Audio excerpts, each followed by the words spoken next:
Olá pessoal, tudo bem com vocês? Meu nome é Maria Cardoso, sejam bem-vindos a mais um episódio do Citalks. Olá pessoal, sejam muito bem-vindos ao Citalks. Marco Cardoso por aqui novamente. Vamos lá para mais um episódio. Nossa, que radialista. Você viu? Melhorei a voz agora. Fazer uma entonação diferente. Hoje o nosso convidado é um cara assim que eu falo que ele é um Esse fala, cérebro, né? Assim, ele é um cara... Sim, é dos que eu gosto de conversar, né? Técnico para cá, técnico para lá também. Vamos falar de Bit Bytes também. Executivo de tecnologia com mais de 25 anos de experiência, formado em Ciências da Computação e MBA em Gestão Estratégica e Tecnologia, certificações Oracle, ITIL, Scrum, foco em transformação digital nos processos de negócio, já foi gerente de TI e inovação do Grupo JCA, Bradesco, Óticas Diniz, CTO, já foi CTO, né, na Eurociclo, certo? É Eureciclo. Eureciclo. Ah, tá. Que é uma startup de crédito de reciclagem e atual gerente de TI e segurança na Tópico Galpões. Bem-vindo, Elcio Ferreira. Muito obrigado. Prazer estar aqui com vocês, pessoal. Olha. Bom, vamos ouvir a história do Elcio, porque eu fiquei sabendo que tem história boa. Vamos lá, vamos mexer na vida dele. Vamos mexer na vida dele. Vamos voltar só um pouquinho, né, Elcio? Não é muito ali na infância? É um pouquinho? Sim. Faz uns 15 anos só. Faz uns 15 anos. Modéstia. Fala um pouquinho pra gente aí, onde você nasceu? Bom, eu sou paulistano, né? Meus pais são mineiros e aí minha infância ali sempre foi aquele menino que recebe o brinquedo e quer desmontar para ver o que tem dentro, né? Começou ali a saga e vontade de entender como as coisas funcionam, né? Então, me lembro de desmontar brinquedos, sabe o que tem dentro e tal, e aí logo no começo fui para a área de tecnologia, bem cedo ali, comecei minha carreira em 96. Antes fui trabalhar com meu pai e engraçado que meu pai era antiquário, vendia móveis e peças de arte antigas, né? E eu fui trabalhar com ele. E eu comecei a olhar e falei, poxa, mas muita coisa antiga, passado, eu quero ver o futuro, né? Então eu comecei a olhar, o que eu vou olhar para o futuro? Tecnologia. E aí eu deixei de trabalhar com ele e fui mexer com a parte de tecnologia, que era a minha saga ali, a minha paixão desde muito pequeno. E aí eu fui seguir olhar para o futuro. Um pouco mais diferente. Legal. E nessa empreitada ali ainda, quando jovem, em que bairro que era que vocês viveram aqui em São Paulo? No Jabaquara. Jabaquara? No Jabaquara. Zona Sul, então. Zona Sul, exato. Fiquei ali até eu me casar em 2006. Legal, bacana. Nome do pai? José Augusto e a minha mãe Maria Mendes. Ambos mineiros. E eu sou de São Paulo. Legal. Seu pai ainda tem a loja? Não. Meu pai faleceu em 98, mais ou menos, mas minha mãe está viva ainda, mora lá no Jabaquara. Legal. Ela vai estar assistindo? Acho que não. Mas tem que colocar para ela, curtir, vou compartilhar colocar, e se inscrever no canal. Sim. Ela não é muito ligada à internet, ela já está com 86 anos já, mas eu mostro para ela no celular. Joia. Mas conta aí, como que foi sua infância aí? Você gostava de desmontar, era arteiro? Na escola você era mais nerd? Eu era bem arteiro, eu já fui expulso de 4 colégios quando eu era pequeno. Eu era muito bagunceiro, energético, gostava de bagunçar. Né, podia ter sido uma pessoa, né, seguindo outro caminho, mas graças a Deus deu tudo certo, se tornei uma pessoa de bem.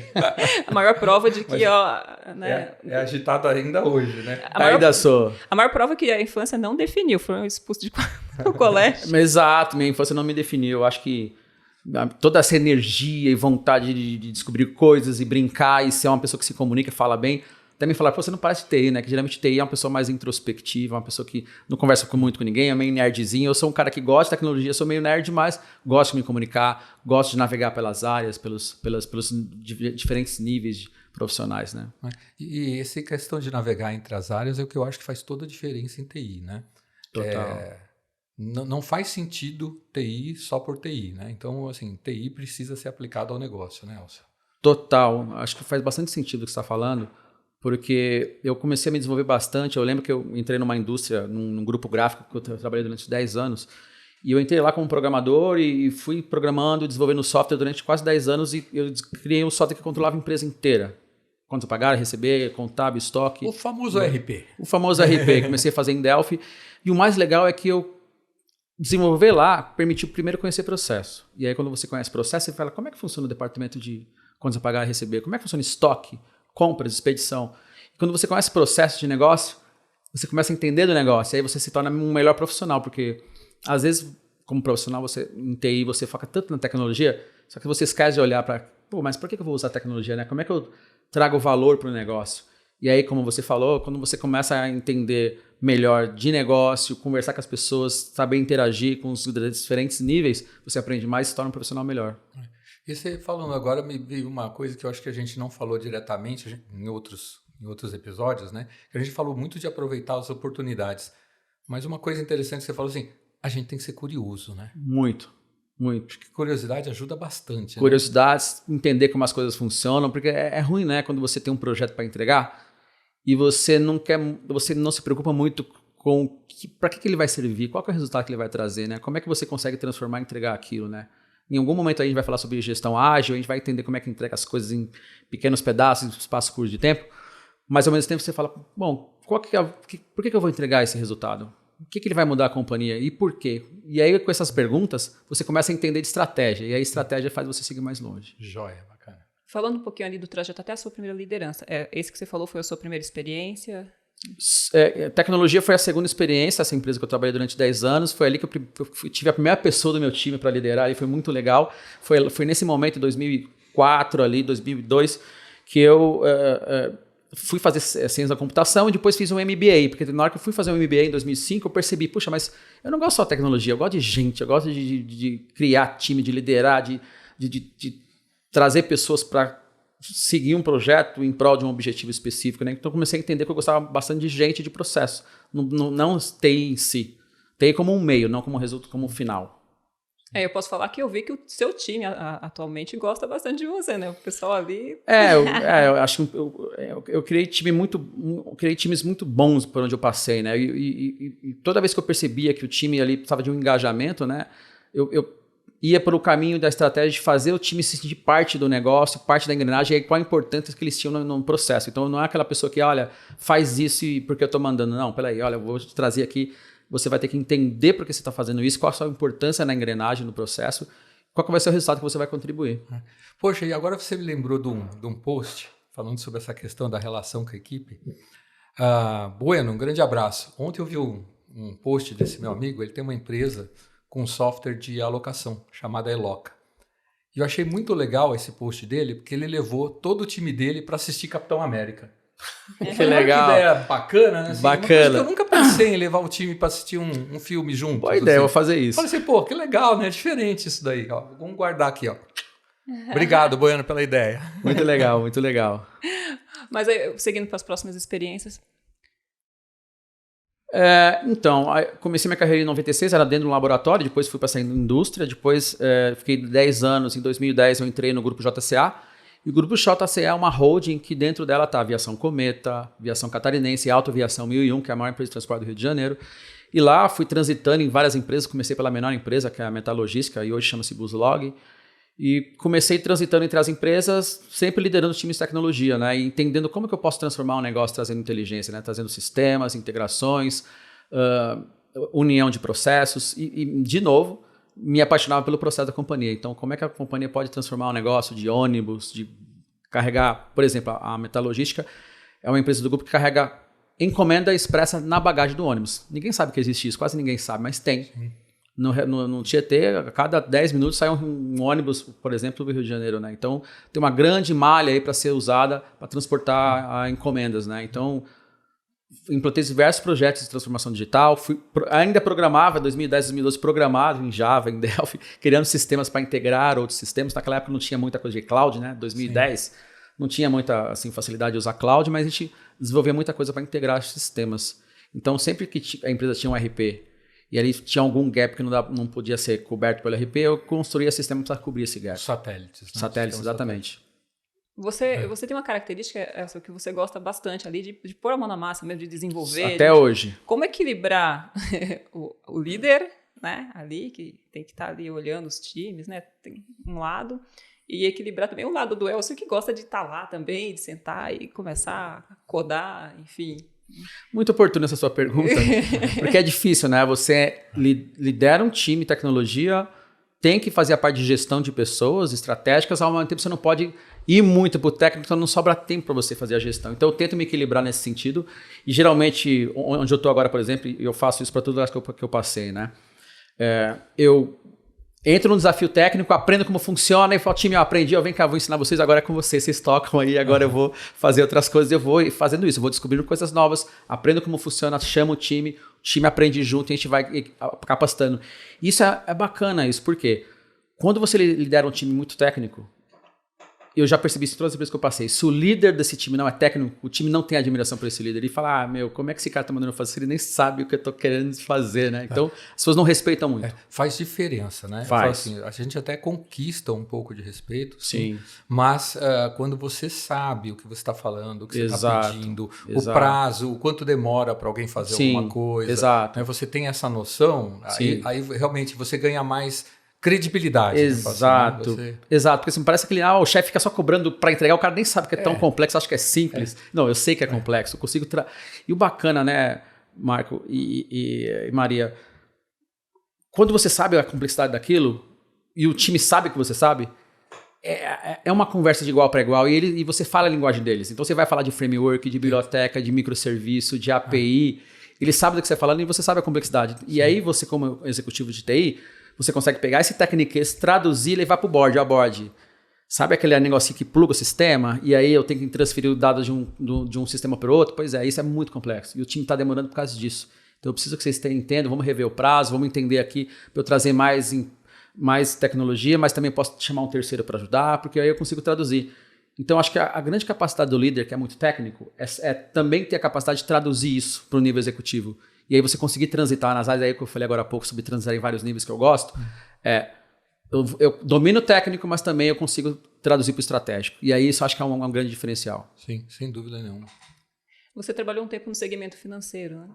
Sim, trabalhei um tempo no segmento financeiro, foi muito desafiador, porque eu trabalhei nos grandes bancos do país, mas foi um grande desafio, porque como que você traz inovação para uma empresa centenária, né? Você, ao mesmo tempo, você trabalha com sistemas legados, eu estou falando de COBOL, estou falando de SAP R3, estou falando de sistemas mais legados, e como é que você traz uma startup, por exemplo, para plugar isso num determinado momento do processo para trazer inovação, né? Então, estou falando de o banco precisa fazer manutenção numa porta de agência, tem um aplicativo, o cara tira foto e já chama ali os técnicos para arrumarem a porta, mas ao mesmo tempo ele vai, integra com a SAP, dá baixa lá no sistema que fez aquele serviço e já agenda o pagamento para o técnico receber e a empresa receber. Estou falando de inovações desse tipo, né? Então, essa coisa bacana de você trabalhar numa grande empresa é isso, né? Ou seja, alguns sistemas legados precisam existir ainda, porque eles são feitos para aguentar grandes transações e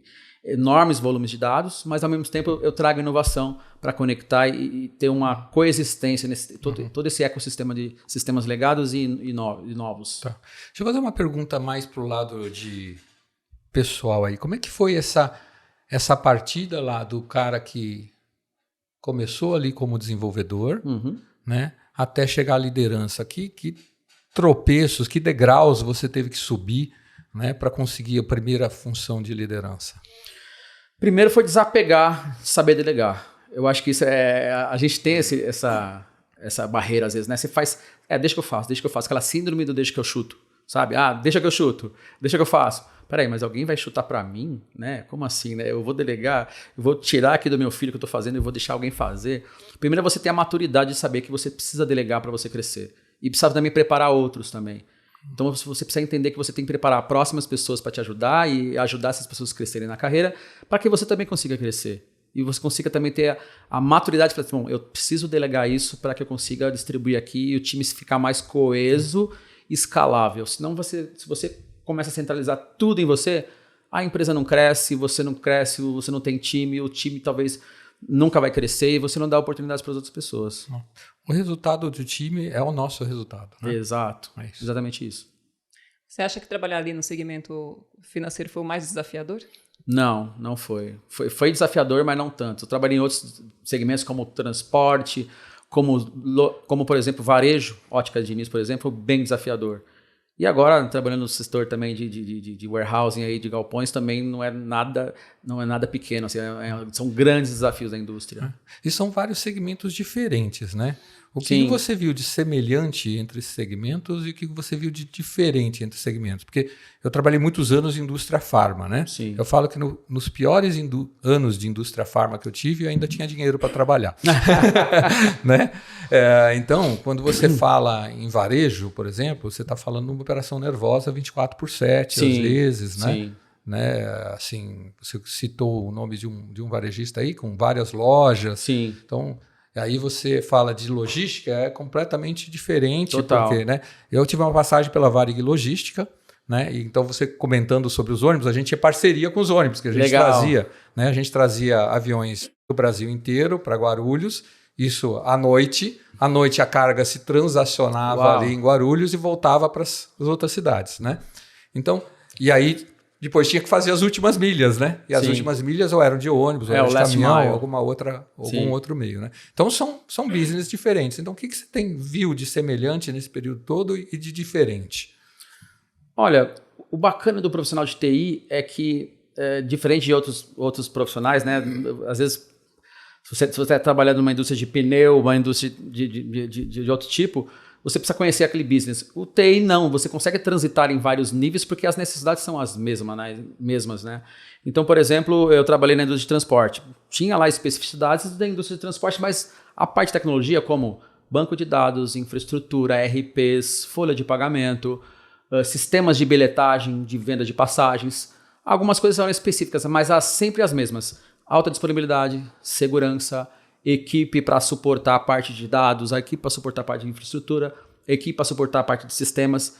E aí eram as mesmas coisas. Então as semelhanças são sistemas para comportar os processos e os sistemas serem aderentes aos processos, porque você tem muitas empresas que passam por diversos problemas, porque às vezes os sistemas não são aderentes aos processos. Né? Quando o sistema não está aderente ao processo, nada funciona bem, e o sistema não tem as informações corretas para que esse processo seja suportado. Então, isso eu posso dizer que é semelhante em várias companhias. Quando você entra na companhia, por exemplo, e tem que implementar um grande ERP, geralmente você revê o processo, alinha o processo, e aí você constrói e parametriza aquele ERP para que ele seja totalmente aderente ao processo. Né?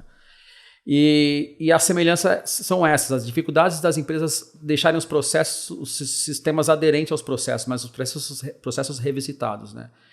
E coisas diferentes você tem segmentos. Então, como você falou, né? A parte varejista 24/7, a parte de transporte quase 24/7, né? A parte de banco nem tanto, porém tem todo o background ali. Imagina, né? Um cliente acessando pelo aplicativo, sua senha no banco ali, sua conta no banco 2 da manhã. Tem que estar funcionando muito bem, né? Então, tem todo um arcabouço de infraestrutura, mas todos eles tinham semelhanças quanto à parte de segurança, governança, infraestrutura e termos de aderência de processos de negócio com sistemas.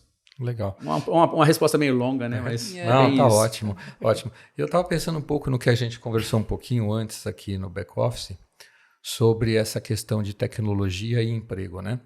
E você falando que trabalhou no segmento financeiro, e eu estava lembrando que eu fui caixa. Foi a minha oportunidade de trabalho foi caixa executivo no Banco Real. Que legal. E eu recebi uma pilha de cheques assim, todo dia pela manhã. Faz tempo que eu não vejo esse papel. Isso é o que chegava, que era coletado do próprio Banco Real, de outras agências, que era direcionado à própria agência. Então eu recebi essa pilha, tinha que separar, eu recebi uma lista, né? Essa lista tinha lá o saldo do final do dia, que foi feito no dia anterior, né? Então eu recebi o saldo lá, o saldo do Elcio, aí eu tinha que pegar os cheques que tinham chegado ali, diminuir na mão, deixar anotado os cheques para saber qual era o saldo, porque se alguém viesse sacar, você sabia. Era o sistema de compensação. A compensação, né? Inclusive ficava no centro de São Paulo. Eu lembro disso, é do meu tempo. Né? E você tinha, só na agência, eu acho que a gente tinha 12 caixas, porque não era uma agência muito grande. Né? Em algum momento, entra a tecnologia e o que acontece? Bom, agora você não tem mais 12 caixas, você tem 2. Porque você tem um cartão que você usa, hoje na verdade você usa o celular, né? Não precisa nem o cartão está lá dentro do celular para você pagar. Né? Como é que você vê essa questão de que os empregos vão reduzindo, mas vão surgindo outras oportunidades? Né? Como é que você está vendo isso no mercado com toda essa questão das novas tecnologias? Como é que eu vejo isso? Né? Eu trabalhei também na indústria financeira, eu conheço bem isso. Né? Eu acho que o grande breakdown que aconteceu isso foi na pandemia. Eu acho que foi um grande momento das empresas repensarem os seus negócios, né? Ou seja, você tinha ali bancos com um grande número de agências, aí você de repente fechou, não podia mais ir à agência, e aí como é que você faz, né? Como é que você transforma um negócio? Isso realmente tem sido uma coisa que eu acho que as empresas, principalmente a financeira, está repensando, né? Ou seja, quanto tempo faz que você não vai num banco, né? Acho que faz mais de 1 ano e meio que eu não vou numa agência, porque tudo a gente consegue fazer online, né? Então eu acho que olhando numa perspectiva de tecnologia, eu acho que os empregos vão mudar de posições e as pessoas precisam aprender essas novas posições, né? Eu acho que o meu filho hoje de 10 anos vai trabalhar em um emprego que nem existe ainda, por exemplo, né? E a pandemia deu esse choque de realidade para as empresas que elas começaram a repensar. Empresas que não tinham parte online de vendas começaram a ter. Empresas que tinham um grande número de prédios para escritório reduziram os seus tamanhos. Perceberam que não estou falando só a questão do híbrido nem do home office, estou falando realmente de operações que precisavam de posições físicas e começaram a repensar isso. Isso pode ser feito remoto, isso pode ser feito de maneira não presencial, né? Ou seja, será que eu preciso ter uma operação bem grande mesmo ali presencial para tocar um negócio? E as pessoas que conseguem fazer essas posições remotas também precisam rever também as suas posições de emprego, né? Quais são as profissões que ela precisa ter? Igual a gente está falando agora há pouco sobre IA, né? Acho que a gente vai falar desse tema daqui a pouco. Então, assim, as pessoas não vão perder emprego para IA, vão perder emprego das pessoas que estão mexendo com IA. Acho que é um reposicionamento de visão das pessoas que estão procurando novas profissões e revendo o que eles estão fazendo hoje, inclusive para as empresas. Isso sempre aconteceu no mundo todo, né? Acho que a tendência continua sendo a mesma Total. coisa. A única coisa que me preocupa é a velocidade com que isso está acontecendo, né? Porque se as pessoas não pararem para estudar, você citou seu filho de 10 anos. Primeiro, porque provavelmente ele vai ter uma sobrevida provavelmente de mais de 100 anos. Né? A perspectiva de vida dele é muito maior do que a nossa. Sim. Né? E sendo assim, ele vai ter que se reinventar no meio desse caminho muitas vezes. Né? Sim. E para se reinventar, a gente volta naquela palavra curioso, Exato. de olhar as oportunidades, né? E de buscar conhecimento. Né? Sim. Não tem jeito. Total. Até o ChatGPT perdeu emprego agora pro DeepSeek. Né? Boa analogia, gostei. Elcio, eu sei, né, que você é uma pessoa extremamente organizada. Você é detalhista. Organizado eu não sei, mas detalhista, né? Eu sou. Então, falando aí, pegando um pouquinho de processo, mas também até puxando um pouco do que o Marco acabou de perguntar para você, eu sei que você gosta de automação, de IA. Agora, fala um pouquinho dos projetos, tanto projetos, mas também como da sua visão como líder aí, da importância de ter automações ali dentro da empresa, começando pelo processo, né? Definir bem um processo, ter ali automações, ter a IA apoiando, né? Essa parte, ter dados bem definidos, porque isso eu sei que você gosta de organizar, né? Gosto. Então, fala um pouquinho aí dessa sua expertise. Eu posso dizer, com certeza, pelo que eu vi, é isso. Muito obrigado. Eu acho que é bem oportuna essa pergunta, Maria, e aí eu trago para as experiências que eu tenho vivido nas empresas. Praticamente quase toda empresa que eu chegava lá e olhava e tinha um mar de planilhas de Excel, né? O SAP, né? O Sistema Avançado de Planilhas, né? E aí, dados talvez desorganizados, com necessidade de colocar isso dentro de plataformas, muito trabalho manual, trabalho repetitivo. E aí eu me redescobri nesse mundo porque eu comecei a enxergar de outra forma, né? Eu percebi que não é só você implantar um bom RP ou você implantar um bom CRM, ainda tem lacunas que não são preenchidas pelos trabalhos das pessoas. Às vezes, mesmo usando o RP, mesmo usando o CRM, tem trabalho repetitivo lá dentro. Tem telas que a pessoa tem que ficar clicando, dando baixa, colocando 16 telas para fazer um pedido de compra, por exemplo, em alguns RPs gigantes aí do mercado. E ainda o TI tem que estar atento a isso, né? Ou seja, mesmo implantando RP, não acabou o nosso trabalho de TI, né? Implantei o RP, agora só não fazer mais nada. Não terminou o nosso trabalho. Como é que eu trago produtividade para o trabalho dessas pessoas? Como é que eu deixo o trabalho delas fácil durante o dia? Porque eu ainda vejo as pessoas usando RP e aí o trabalho não acabou e as pessoas estão lá, um monte de tela e tem que fechar uma tela e gravar e salvar e ir na outra e copiar um dado de uma tela para outra. E você começa a entender que o trabalho de TI não terminou ainda. Nossa visão como líder de tecnologia é: o que mais eu posso trazer de performance para a companhia? O que mais eu posso tornar a vida das pessoas melhor no dia a dia de trabalho? Trazer mais performance e trazer mais produtividade para as pessoas. E aí que a integração e IA entra, né? Eu acho que uma grande oportunidade agora para os líderes de TI olharem para esse emaranhado de sopa de letrinhas, ERP, CRM, todo esse ecossistema de ferramentas e olhar o que mais a gente pode transformar e trazer melhoria no processo de negócio. Automações que vão trazer ali integrações, usando ferramentas como eu e o Max estava brincando hoje, usando algumas ferramentas de integração. E como que eu posso olhar para esse emaranhado de ferramentas e, além disso, ainda trazer automação, usando ferramentas de integração, usando inteligência artificial, para eu transformar esses processos de negócio, já integrando essas ferramentas existentes de mercado. E a gente estava falando dessas ferramentas de integração. Existem várias no mercado, existem várias para muitos gostos. Acho que a gente vai acabar fazendo um jabá aqui para que a gente anda brincando, né? O que você tem feito lá na Tópico hoje? O que você tem usado? E fala para o público aqui, porque eu já sei. Quantas integrações você tem lá feitas? A Tópico é uma empresa fantástica, cara. Assim, tem grandes oportunidades de automação. A gente já fez dezenas delas. Assim, a gente criou ferramentas ali de integração, tipo Make e outras, Pentaho, outras ferramentas, que a gente percebe justamente esses gaps. Ou seja, a pessoa trabalha no RP, ou trabalha numa ferramenta, mas uma ferramenta não conversa com a outra, só através de API. Como é que eu crio rapidamente uma integração que antigamente, né, o Marcos vai lembrar, a gente está muito tempo no mercado, e aí antigamente era muito caro fazer uma integração, muito trabalhoso, tinha que chamar um developer especialista, ele demorava semanas para fazer uma integração. Hoje, com poucos cliques, menos de 5 minutos, você integra um RP com CRM usando ferramentas hoje, e vocês viram, né? Eu mostrei para vocês, né? É muito rápido fazer uma integração. E você elimina o trabalho da pessoa pegar o dado de um sistema, Ctrl+C, Ctrl+V e copiar no outro. Ou seja, eu acabei de eliminar um trabalho de uma pessoa, eliminar o trabalho que ela vai ter, não a pessoa. Elimina o trabalho que aquela pessoa vai ter e ela sobra tempo de trabalho para fazer outra coisa um pouco mais produtiva do que ficar copiando Ctrl+C, Ctrl+V o dado de um lugar para o outro. Olha, pessoal, vou dizer para vocês, todo mundo que acompanha o podcast aqui, se alguém quiser falar sobre integração, esse é o cara.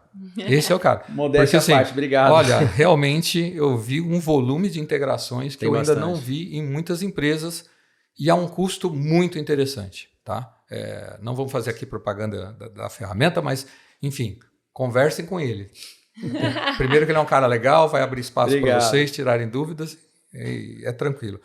E eu, na verdade, acabei me perdendo aqui porque eu queria fazer uma pergunta antes da integração, que é sobre processos, né?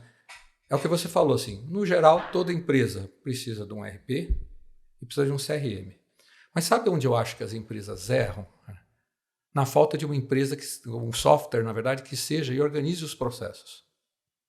A gente tem um apoiador aqui, que é Software Expert, que tem um baita produto. Conheço. Em que você constrói uma tela, você tem o workflow e você tem o desenho do processo e você consegue navegar pelo processo. Então, você quer saber por onde você está indo? Muito legal. Você acompanha. Eu acho que com esse tripé, e aí depois uma ferramenta de integração, essa própria ferramenta de processos também é possível fazer integração. Legal. Né? Entre planilhas, etc. Mas se você quiser usar algo adicional ali para pegar outras coisas, porque você não vai ter... Eventualmente, você vai ter que criar uma API um pouco mais detalhada ali dentro. Você usa as ferramentas de integração de mercado e aí você sim tem toda a companhia dentro da mão. Mas eu vejo uma dificuldade muito grande das empresas, porque assim, o RP vem e acerta a parte dos processos, que você falou. O CRM acerta a parte dos processos, mas tem um monte de coisa que roda entre eles, inclusive que ninguém está olhando. Exato. E aí que surge o sistema SAP lá do Sistema Avançado de Planilhas que você falou. Né? Exato. Fora documento que passa às vezes na mão, o mesmo documento por várias áreas, né? Como é que você vê essa questão dos processos dentro das organizações?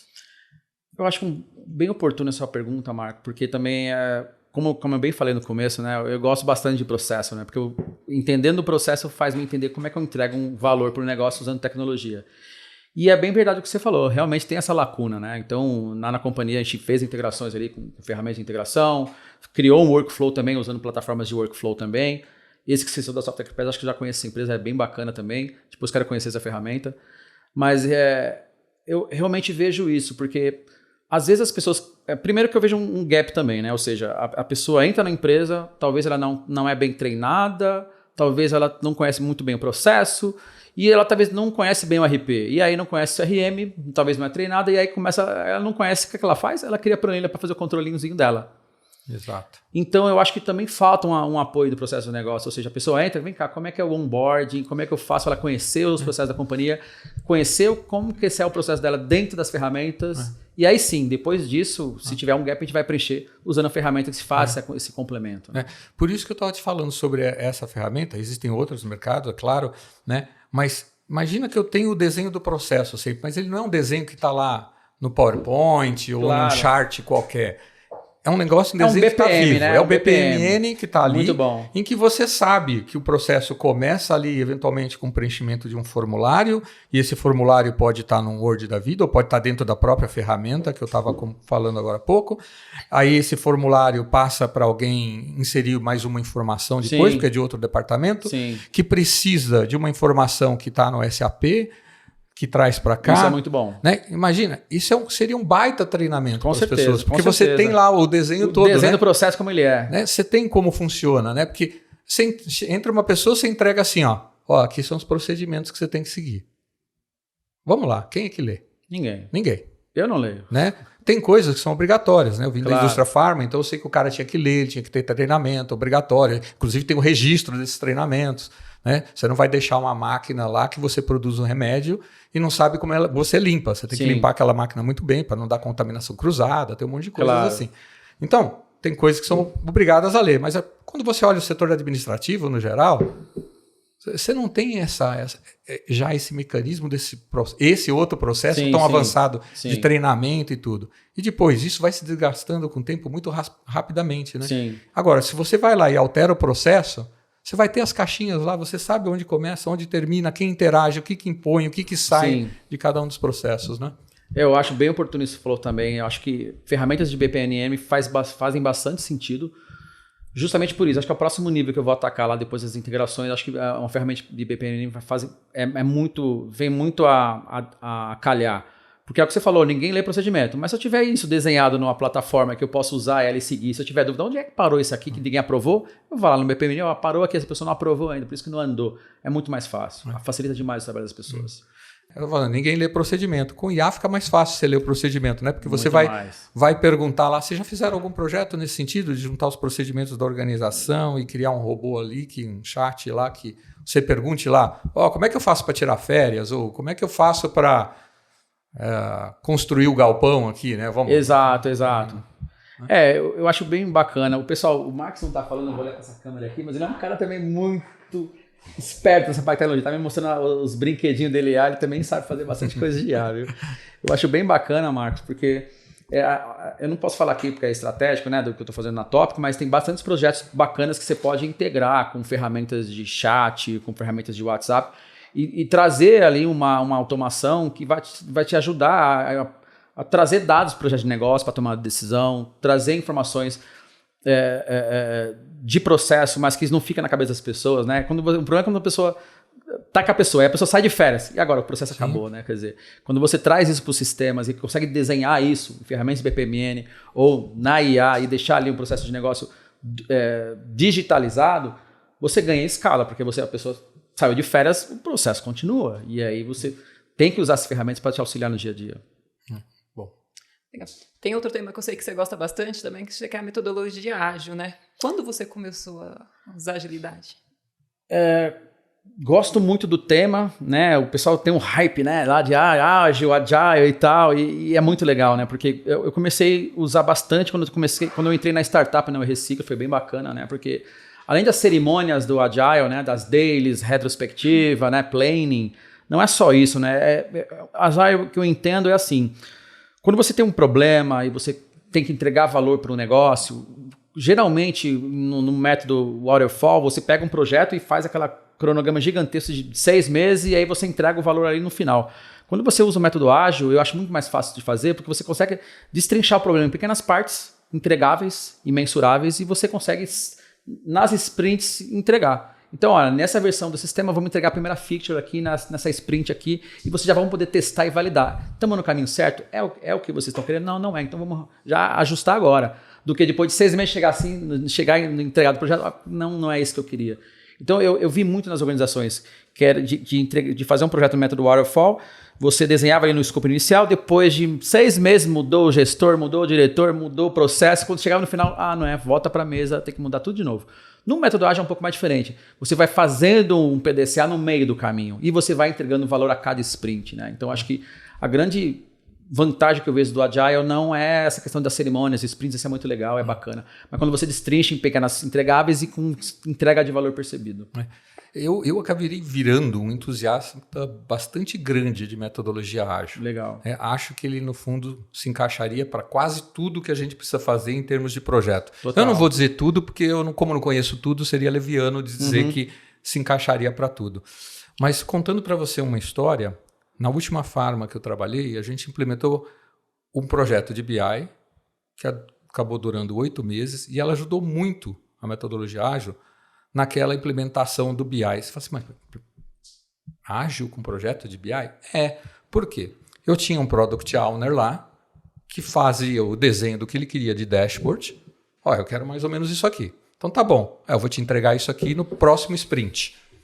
Aí entregava no próximo sprint. Aí ele olhava para aquilo e falava assim, eu vou te entregar metade do que você está colocando aqui já na próxima semana, um sprint de uma semana. Perfeito. Aí entregava aquilo, aí sabe o que ele falava? Assim, não, acho que sabe aquele outro gráfico que eu pedi para você? Eu não vou precisar.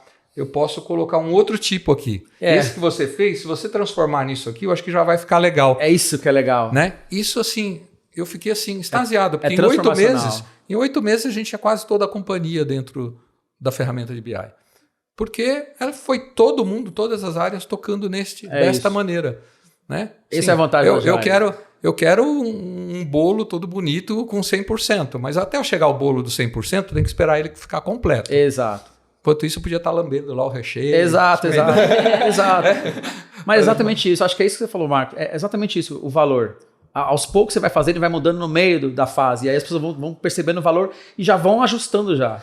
Do que só no final receber... eu acho que quanto mais longo o projeto, melhor é você dar um jeito. Mesmo que o projeto seja waterfall, você tem um projeto para entregar em 1 ano. Quebra em pedaços. Se você conseguir quebrar em pedaços, você talvez veja... Até porque 1 ano muda tanta coisa. Muda demais. O governo vem e cria uma nova regra. Tem que mudar tudo de novo. Né? Exato. O mercado muda. A própria tecnologia muda. A própria tecnologia muda. Exato, exatamente isso, Maria. É isso que você falou, né?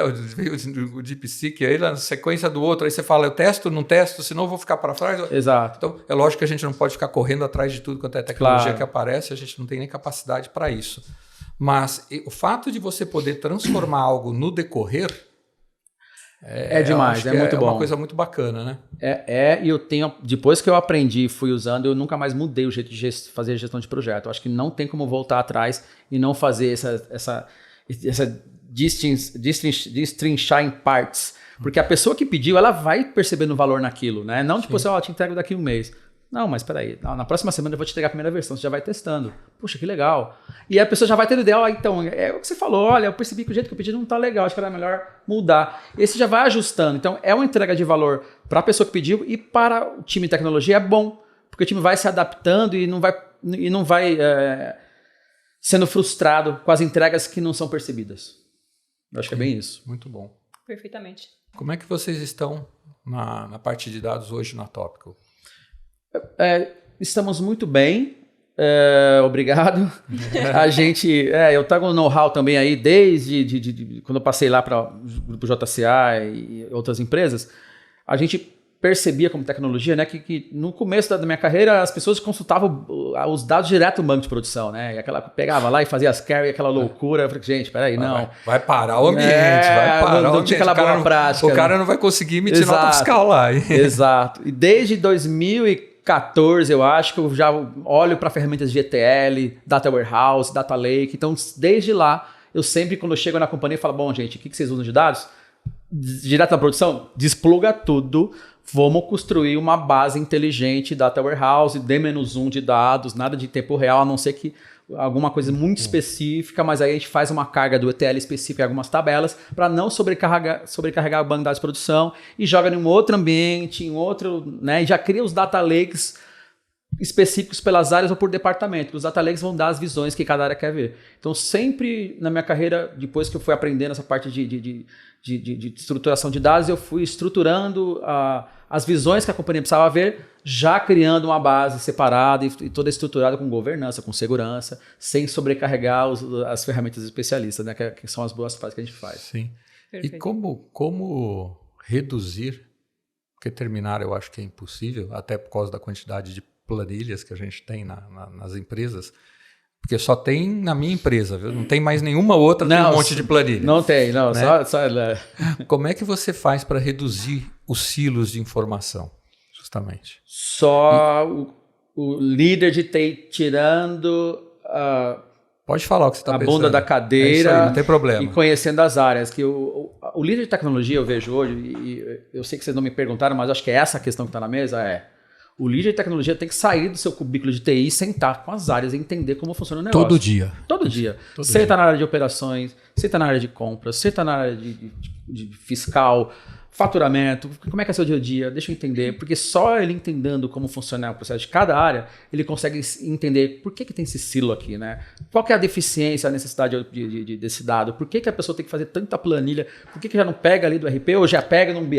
Então, toda vez que eu chego num lugar e tem isso, eu já falo, tá bom, vou montar um BI para você. Ah, mas eu quero extrair o CSV e jogar na planilha. Não, mas por que você precisa? Olha só, você vai ter um BI que vai atualizar de 1 em 1 hora. Por que você precisa de uma planilha, né? Você tem um dado, sei lá, extrair. Se você errar uma fórmula, você vai soltar um dado errado para tomar uma decisão. Então, eu acho que o líder tem que realmente sair da cadeira, sentar, entender isso, estruturar aquele dado para dar uma visão estruturada do que a pessoa quer, até para garantir a governança. Porque toda vez que tem planilha, você tem a chance de errar uma informação e alguém tomar uma decisão errada, porque alguém, sem querer, colocou uma vírgula a mais. Colocou uma fórmula errada. Acabou. Né? Quem não erra, né? Você compra uma frota errada, você pode fazer um corte que não deveria fazer porque a informação está errada.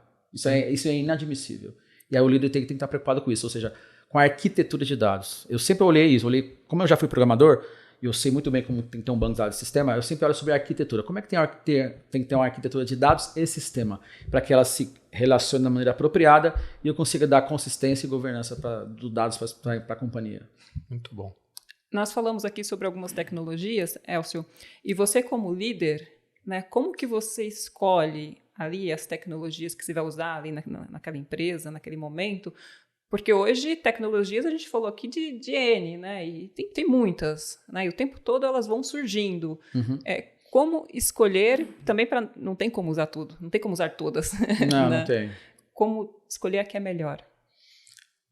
Então, depende de budget, sempre. Depende de qual estágio a companhia está naquele momento, se ela é uma empresa já estruturada ou se ela é uma startup.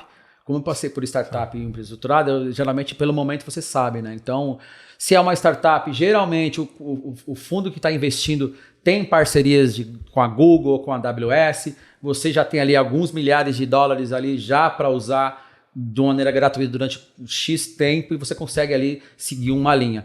Mas, olhando de perspectiva de ferramenta, eu vou olhar a ferramenta que a empresa mais adequada. Então, se ela tem Proteus e está dando certo o Proteus, eu tento encontrar ferramentas que se integram ao Proteus, que correlacionem ali algumas funcionalidades que se adequam à estrutura da companhia. Se a ferramenta usa SAP, mesma coisa, eu já implantei SAP também. BI, empresas que eu passei, preferiria usar o ClickView, outras Power BI, depende da companhia, aí depende do budget. Então, se tiver um budget razoável, eu vou usar ferramentas que compõem aquele budget e eu consiga estar dentro daquele budget. Se tiver um budget pequeno, eu vou atrás de ferramentas open source e vou fazer a estratégia como manda ali a necessidade. Mas, geralmente, até pela minha tese de TCC, eu gosto muito de usar ferramentas open source. Eu sou um cara entusiasta do Linux. No meu notebook em casa eu uso Linux, eu gosto muito de ferramentas open source. Docker, container, a gente vai falar depois, no momento apropriado do DevOps. Mas depende muito da minha escolha de ferramenta, qual é o melhor usar. Tem mais relacionado com budget, porque o quanto eu posso gastar, mas mesmo assim, sempre que eu tive na liderança de TI, eu gerenciava o CAPEX e OPEX.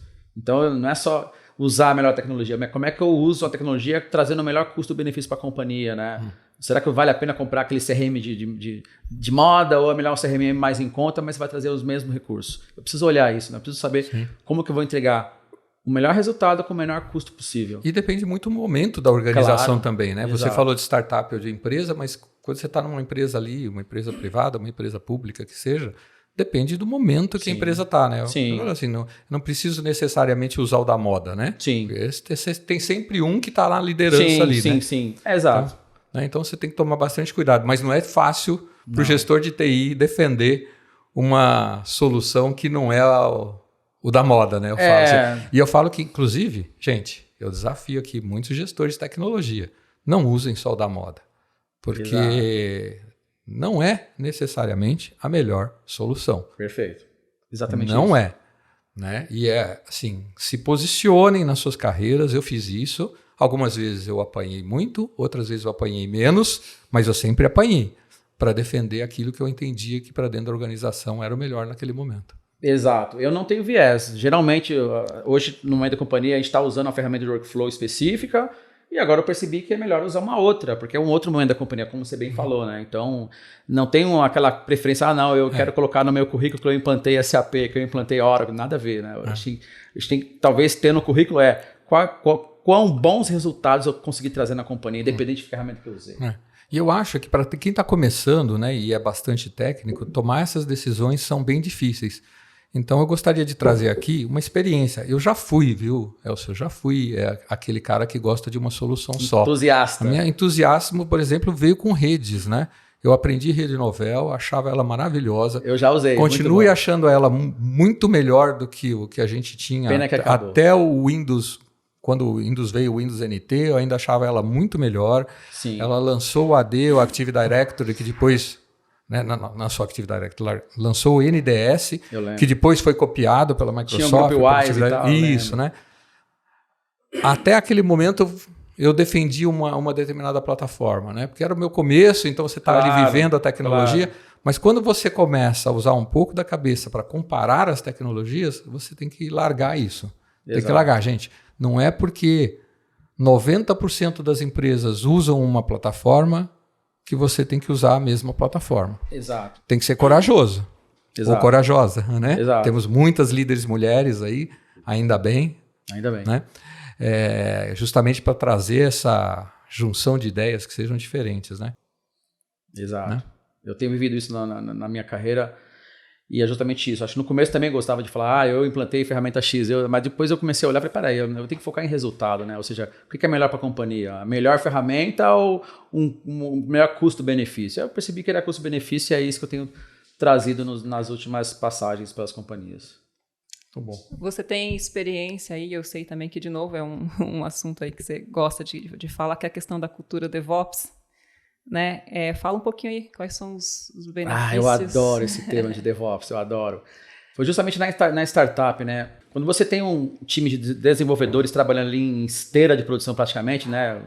Dezenas de pessoas, é difícil você gerenciar código, gerenciar versionamento de features de um software. Então, quando você tem uma visão de DevOps, você começa a olhar de maneira integrada, né? Como é que eu deixo essa esteira DevOps funcionando na maneira sincronizada, como é que é a aprovação de novas versões para subir em produção, para subir em teste, como é que eu gerencio isso, como é que eu trago ali novas features, como é que eu torno essa subida de novas versões de softwares automatizadas. Então o DevOps fala muito disso, né? Você publica um código, sobe num Bitbucket, por exemplo, na ferramenta de gestão de código, esse código cai na mão de um Dev Senior, o Dev Senior aprova aquele pull request, e aí ele verifica se tem algum erro, uma ferramenta especialista escaneia aquele código, já vendo a parte de DevSecOps, ou seja, a parte de segurança, se tem alguma brecha de segurança, se tem um problema de XSS ou um SQL injection naquele código, e aí depois sobe num container, por exemplo, na AWS, no ECS, e aí você põe na área de teste, deu certo na teste, você publica e aprova aquele código, e depois ele sobe automaticamente em produção. Como é que era antigamente?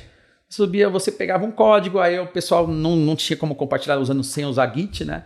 Então, às vezes, publicava um código com erro, ninguém conseguia fazer uma validação, subia em produção sem testar, ou subia na parte de teste, mas ninguém percebia o erro, era muito demorado. E aí atualizava o código via FTP, que é coisa arcaica, né? Você mandava via FTP o código. Hoje não. Hoje tudo integrado, você aperta um botão e toda essa esteira DevOps com ferramentas apropriadas, você faz uma automação e aí sobe no ambiente apropriado, acontecem as validações de segurança, as validações e mergear os códigos de vários desenvolvedores ao mesmo tempo. E aí você tem aí uma quase... É imperceptível para o cliente, por exemplo, que o site trocou a versão de um código e você nem caiu da plataforma, né? É quase imperceptível. Então, uma cultura DevOps traz ali uma conjunção de ferramentas especialistas e um processo, muito importante falar isso, um processo estruturado de automação de subida de código e controle de versionamento. Mas antes, é claro, tem que ter uma ideia clara de Product Roadmap, ou seja, principalmente as startups, né? As startups sempre entregam geralmente plataforma, né? Então, tem que ter uma ideia clara de, baseada na estratégia da companhia, quais são as features que eu vou subir, que vai trazer valor para o cliente, quais são as features que eu vou colocar no roadmap de desenvolvimento, aí entra o método ágil, né? Ou seja, quais as features que eu vou entregar e o que faz sentido. Então, o DevOps cuida praticamente desse universo aí de desenvolvimento de software e engenharia de dados, de sistemas. E como foi essa sua experiência? Eu não tive a possibilidade ainda, não me surgiu a possibilidade, mas de trabalhar numa startup. Como é que apareceu a oportunidade para você e como foi vivenciá-la perto das organizações que a gente já está acostumado, organizações, né? Mais Sim. estruturadas e etc. Foi muito legal, foi uma experiência maravilhosa na minha vida que eu tive. Eu cheguei na startup, tinha 6 pessoas no meu time, depois eu saí, tinha 34. Mas foi justamente isso, uma empresa que está em grande escala de crescimento, velocidade de crescimento, cobrança de resultados, e você tem que estruturar, implantar LGPD, tem que implantar ISO 27001, tem que implantar uma cultura DevOps, você tem que integrar ali serviços de cloud, integrar o time, trazer o time, estruturar o time, então tem só devs. Será que você tem que trazer mais uma PO, um PM, um Product Manager, um Product Owner, um SRE DevOps? Então você tem que ter a visão de como você estrutura a área de tecnologia para o crescimento da companhia. Então, startup é um modelo de negócio muito escalável, muito rápido de crescimento. Então, pode dobrar de tamanho em menos de um ano, triplicar de tamanho. Então, você tem que estar antenado para entender como que você deixa os processos de tecnologia escaláveis para suportar esse crescimento. Tanto que a gente fez essa escalação e a gente conseguiu a Series B ali de investimento de grandes investidores, porque houve uma diligência para entender se a gente estava apto para crescer da maneira escalável e sustentável e que a gente conseguisse fazer isso. Então, é mais ou menos isso. Acho que os grandes desafios das startups hoje são ter um time de tecnologia escalável, ter features de produtos claras que vão trazer realmente vantagens para o negócio e ter isso tudo muito bem estruturado para que um investidor que olha de fora fala, opa, essa companhia vale a pena investir, porque ela tem chance de crescer, ela está bem estruturada, ela tem os processos de negócio bem ali escaláveis e de uma maneira bem apropriada. E como foi essa passagem? O que você aproveitou dessa vivência na startup para onde você está hoje, na Tópico? Com certeza, a visão de processos de negócio, a visão de ter processo de tecnologia escalável, ou seja, não ter muita coisa manual, ter muita coisa automatizada, usar ferramentas, treinar time. Eu era muito de treinar, assim, tipo, de sentar com o time, assim, às vezes estava dando problema de bug, eu olhava o código, turma, ninguém consegue achar o erro. Abre o código, vamos olhar esse código, o que está acontecendo? Eu olhar código às vezes, né? E eu era CTO, né? Então eu era um líder técnico, eu sou obrigado, eu adoro fazer isso. Então, o que eu aprendi estar perto do time, independente do tamanho, ter paixão por treinar pessoas, ter vontade de você treinar o time, de capacitar o time, de saber que as pessoas nunca estão prontas. Quando eu entrevistar um desenvolvedor, por exemplo, eu não queria saber se ele estava formado em faculdade ou não. Eu queria saber, vem cá, qual a linguagem que você conhece, qual o framework, quais são os processos que você está acostumado, o que você sabe fazer, como é que você consegue fazer um microserviço, consegue integrar da maneira apropriada, como é que você coda? Você coda usando um jeito clean code aí, você consegue fazer um código estruturado, você consegue ter a visão de processo, consegue saber qual é o seu papel dentro da squad. É isso que eu queria saber. Eu não queria saber se ele tinha formado na faculdade A ou B, eu queria saber se ele tinha essa visão estruturada. Então, o que eu aprendi foi estar sempre perto do time, sempre apto e ávido para aprender coisas novas, ter vontade de ser professor, de gostar de treinar gente, de gostar de criar cultura de aprendizado contínuo. Então, a gente fazia hackathons, a gente fazia assim, esse final de semana vamos juntar para aprender coisa nova, surgiu um framework novo, vamos testar? Hoje a gente usa Angular de front-end, vamos testar o Vue.js, vamos testar outro tipo de React, vamos testar esse framework novo, quer dizer, surgiam ali alguns desafios que a gente gostava de treinar. Então, eu aprendi isso, de trazer desafio para o time, de provocar o time, de estar perto do time, de querer ensinar o time, de querer, junto com o time, aprender coisas novas. Eu acho que é isso, eu trouxe essa cultura de aprendizado e proximidade com o time. Muito bom. Resposta longa de novo. Não, tá perfeito. Elcio, agora um tema, acho que muito importante, que é a questão de segurança. Hoje você cuida também desse tema de segurança, né? Sim. Quais os desafios desta área, digamos assim? São muitos. O líder de tecnologia tem que estar antenado nisso, não só de comprar a versão mais legal de antivírus. Não é isso, segurança, que se trata, né? Isso era no passado, né? O cara acha que se instalar o antivírus está resolvido, não é bem assim, né? Estamos falando de vazamento de dados, estamos falando de criar soluções já olhando a parte de dados, como eu falei, a parte de DevOps que eu falei, né? Às vezes você constrói um software muito bonito na tela, muito lindo de navegar, mas por trás tem um monte de bug, de código que pode ser usado para invadir a companhia, extrair dados e depois jogar ali num ambiente de dark web, que você compromete até os dados da companhia. E você viu, nos últimos anos, quantos anúncios apareceram aí de empresas que tiveram dados vazados, milhões de multas nas companhias. Então, eu acho que o líder de tecnologia tem que estar olhando para tudo isso, ou seja, como que as pessoas usam o sistema na companhia, como que elas respondem e-mail, como é que elas compartilham planilha com terceiros, como que os softwares estão sendo criados, como que está não é só olhar o firewall, eu vou falar aqui commodity, né? Ou seja, ter um bom firewall bem configurado e o antivírus é básico, não vou nem falar sobre isso, estou falando de outra coisa um pouco maior, sobre como é que está o arcabouço de ferramentas da companhia, como é que ela integra com o quê, quem tem acesso ao quê. Aí você vai falar de SOX também, né? Ou seja, quando estava no banco, eu também estava na cadeira de olhar SOX, ou seja, quem acessa o quê, quem aprova o quê, quem aprovou pode aprovar o próprio pedido de compra, quer dizer, quem tem esse nível de acesso, quem está na cadeira da pessoa aquele nível de acesso, né? Segurança é tudo isso, é vazamento, é nível de acesso, é governança da informação. Acho que é um conjunto de coisas que se torna a segurança da informação. Uhum. E hoje você tem uma equipe para isso? Você trabalha com parceiros? Tem parceiros, a minha equipe é pequena hoje, mas tem parceiros, tem uma equipe que cuida de uma parte, tem parceiros que complementam com uma parte que está faltando ali. E sempre olhando a parte do todo, tá? Como eu falei, né? Ou seja, não é só antivírus, né? É todo um ecossistema, mas a gente divide um pouco entre parceiros e equipe. Hoje eu acho que um dos grandes problemas, né? Porque eu acho que eu pelo menos não lembro, mas se você lembrar, por favor, me ajude agora. Sim, de alguém falando de um ataque por vírus mais recentemente. É difícil. Assim, né? Acho que evoluiu bastante e acho que os métodos mudaram. Né? Acho que hoje um dos grandes problemas é ransomware. Né? Como é que você tenta se proteger disso? Tem ferramentas que a gente usa de treinamentos, de cursos. De vez em quando a gente solta um e-mail ali que parece ser de verdade, mas aí o pessoal clica e cai lá no relatório que a pessoa clicou. E aí é um aprendizado, né? Você tem que fazer curso, tem que fazer treinamentos, tem conscientização das pessoas, rotinas.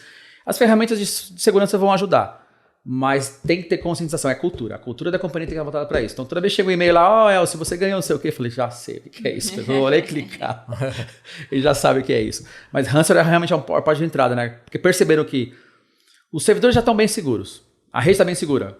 A única brecha que sobe é o usuário. Se o usuário clicar no link do correio dizendo que subiu a encomenda, é ali que está a brecha e aí se compromete a acontecer essas coisas.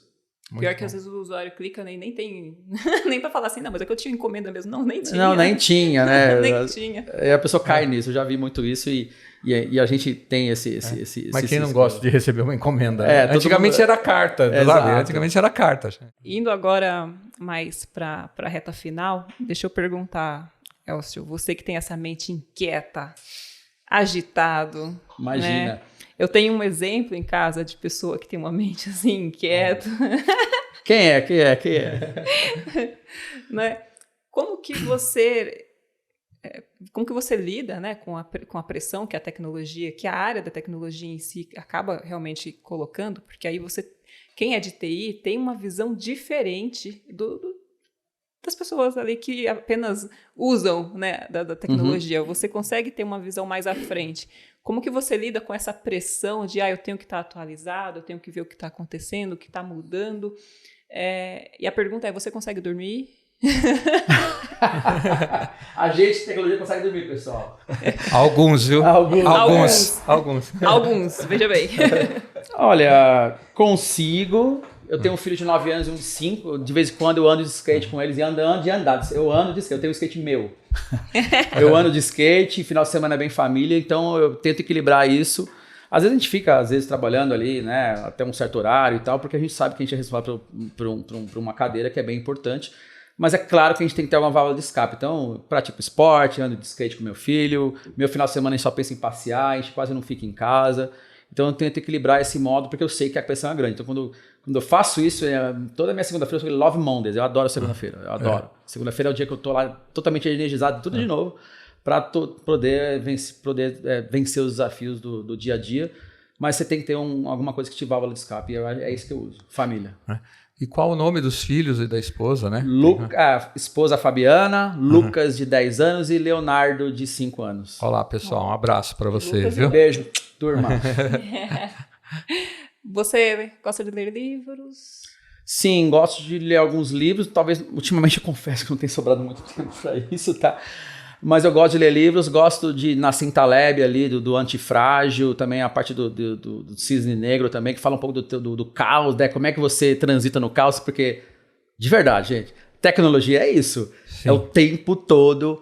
Caos que eu falo é novas tecnologias, novos desafios, novos projetos, novos jeitos de fazer as coisas, aquela jeito que você fazia talvez não funcione mais, e aquela loucura, e todo dia você tem que aprender uma coisa nova, e já está desatualizado, quando você aprende, você tem que estudar tudo de novo. Então, eu tenho focado em livros nesse sentido, eu gosto muito do mercado financeiro, li Bola de Neve do Warren Buffett, outros livros do mercado financeiro que eu gosto muito, né? Acho que quando chega num certo nível de carreira de tecnologia, você tem que olhar um pouco para a finança também, né? Como é que você vai gerenciar seu patrimônio, como é que você vai gerenciar suas finanças, como é que vai gerenciar essa questão de legado que você vai deixar, não só o legado intelectual, mas o legado financeiro. Você sabe que nós tivemos um episódio específico para finanças, né? Não Trouxemos aqui, né? É mesmo? Né?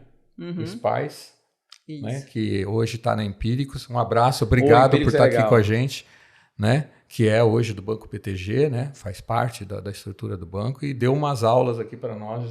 Que bacana. De economia, cara. Assiste porque adoro esse tema. Minha segunda paixão. Bacana. Minha segunda paixão é finanças. Depois tecnologia é finanças. Adoro. Eu queria ter aprendido um pouco mais cedo, viu? Eu também. Para mim tinha que estar na escola isso, viu? Eu adoro. Agora, Elcio, você sabe como é que os seus times aí, desde que você trabalhou em várias empresas, sabe como eles o veem? Como eles o avaliam? Eu tenho uma resposta para você, só para você saber.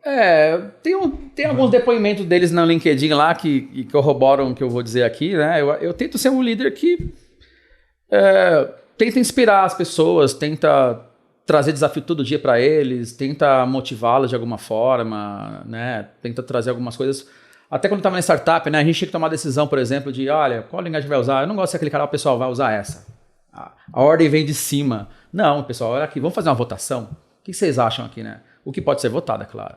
Então, o que vocês acham? Tem essa linguagem e essa outra. Vamos fazer um teste, vamos ver qual que melhor se adequa para a gente entregar o resultado para a companhia, mas ao mesmo tempo uma linguagem que vocês se adequam aí e tal. Então, quando você traz para o time ajudar a tomar decisão, você compartilha ali, você torna eles parte ali de um processo decisório e eles se sentem importantes na engrenagem, o time fica grato, o time fica ali olhando e fala, pô, que legal que eu posso participar, que legal que eu posso opinar, não receber ordem e fazer porque me mandaram fazer, né? Acho que é isso que eu tenho tentado criar no meu legado. Inclusive, abraço pro time do Elson que recebeu a gente. Muito abraço, bem. Turma! time, galera bacana. Dream Team. Mas, ó, eu vou ler aqui pra galera aí, né, conhecer um pouquinho você, né? Elcio Ferreira é reconhecido como um líder visionário e altamente técnico, capaz de unir estratégia e inovação com eficiência operacional. Admirado por sua habilidade em estruturar áreas de tecnologia, ele se destaca na implementação de soluções escaláveis e na condução de projetos complexos com excelência. Sua liderança é pautada pela colaboração, promovendo ambientes de alta performance e aprendizado contínuo. Profissionais que trabalham com ele destacam seu comprometimento, capacidade analítica e visão de futuro, sempre focado em agregar valor nos negócios e impulsionar a transformação digital. Nossa, vocês foram generosos, hein, pessoal? Muito obrigado. Bom, é assim que várias pessoas que passaram aí, né, pelos outros times, enfim, o veem. Bacana, né? Que bacana, é legal deixar esse legado, é muito bacana. E eu preciso dizer assim, que o Elcio é um cara muito inteligente. Nossa, obrigado, pessoal. Extremamente inteligente, muito técnico. Já me deu uma ajuda nas minhas automações. Extremamente organizado. Vocês estão sendo generosos demais comigo. Bem bacana. Muito obrigado. Bom, Elcio, espero que você tenha gostado aí. Adorei, pessoal, adorei. De ter passado esse tempo com a gente.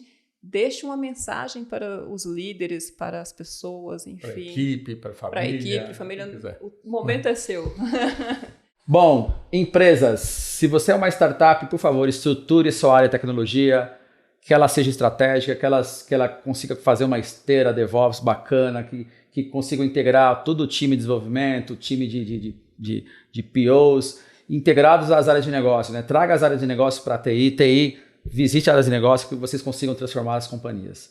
Você que já é uma companhia estruturada, não é uma startup, olha o seu TI como um setor estratégico, não um setor de gasto, pelo amor de Deus. TI é investimento, não é gasto, por favor.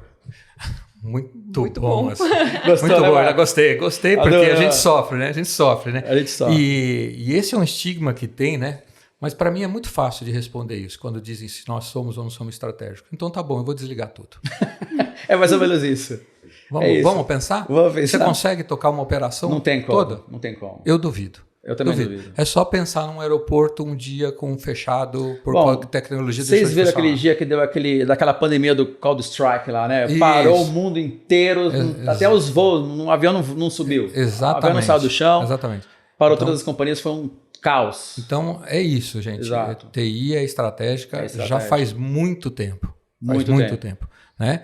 Pode ser mais ou menos, mas ela é estratégica, sim. Exato. Né? Ela faz parte do core business hoje. Exato. Não, mas o meu negócio é vender equipamento eletrônico. Tá bom, mas se eu tirar o sistema do ar, você não vende. Exato. É simples assim. Por isso que os CEOs têm que chamar os líderes de TI para as reuniões estratégicas, porque eles têm que entender o que está acontecendo na estratégia para que eles consigam traduzir isso para soluções de tecnologia. Assim como colocar nos conselhos. Exatamente porque isso, o que acontece? Conselhos. Leve o seu gestor de tecnologia, nem que seja para ser um bom ouvinte, para o conselho. Exato.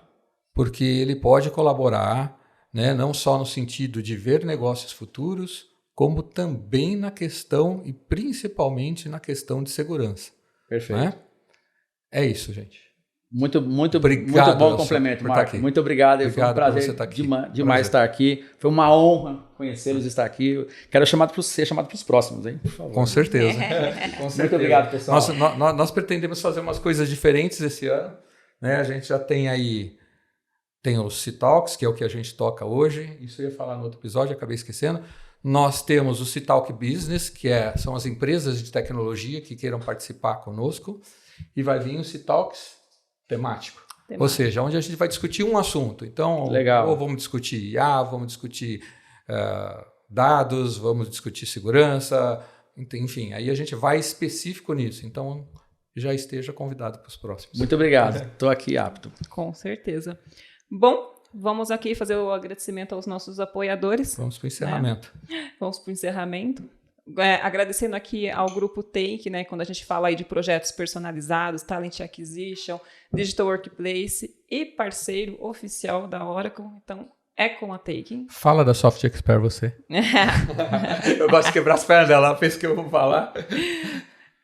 Plataforma de switch, né, com vários componentes aí, entre eles BPM, GED, Workflow, SG, GRC e muito mais. Viva Viva a colinha. Falar aí de Soft Expert com o Hermínio, né? É com o Hermínio. Hermínio, um grande abraço. Ricardo Lepper, um grande abraço também. Elo. Elo, se você usa SAP, pretende implementar SAP ou precisa de solução fiscal, né, você pode falar com o pessoal, com o Valberto lá na Elo. Né, você vai ter um atendimento bacana. Trabalhei com eles 12 anos.